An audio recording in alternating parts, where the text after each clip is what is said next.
Master first of all భారతీయుడు cinema first release అయినప్పుడు మీరు ఏం చేస్తూ ఉన్నారు? నేను ఊర్లో మెకానిక్ పని చేసుకుంటున్నా. మెకానిక్ పని చేసుకుంటున్నది అది. ఎంత చిన్నపిల్లలు నేను. సో చదువు లేదు, ఓకే చదివాం అంతంత మాత్రం చదివా, బట్ మెకానిక్ పనిలో ఉన్నాను. పక్కనే థియేటర్స్ అన్ని.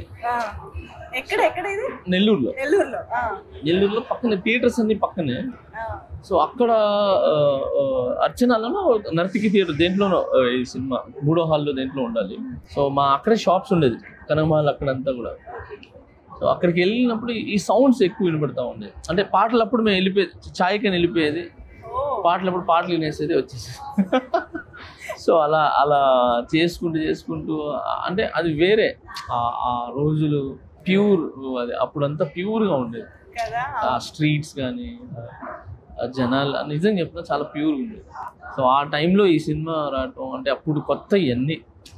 భారతీయుడు 2 అనగానే ఒక ముసలాయన అసలు ఎలా కొడతారంట, మర్మకళ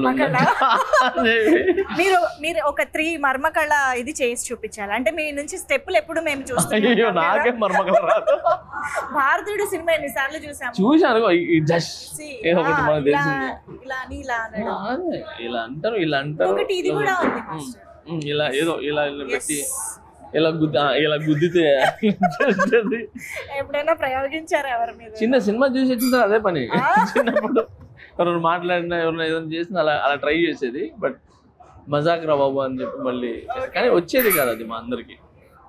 అదొక ఆర్ట్. ఇప్పుడు మార్షల్ ఆర్ట్స్ ఎలాగో, సో అలాగా మర్మకళ అనేది అందులో మన ఇండియన్స్ దాంట్లో. ఇప్పుడు మార్షల్ ఆర్ట్స్ అనేది ఎక్కడి నుంచో వచ్చింది. సో అలాగా మనకు ఇక్కడ మర్మకళ అనేది మన ఇండియన్స్లో క్రియేట్ అయింది. మర్మకళ అనేది అది మన ఇండియాలో ఉండటం అనేది అది నిజంగా అది గ్రేట్గా అండ్ చాలా గర్వంగా ఫీల్ అవుతాం.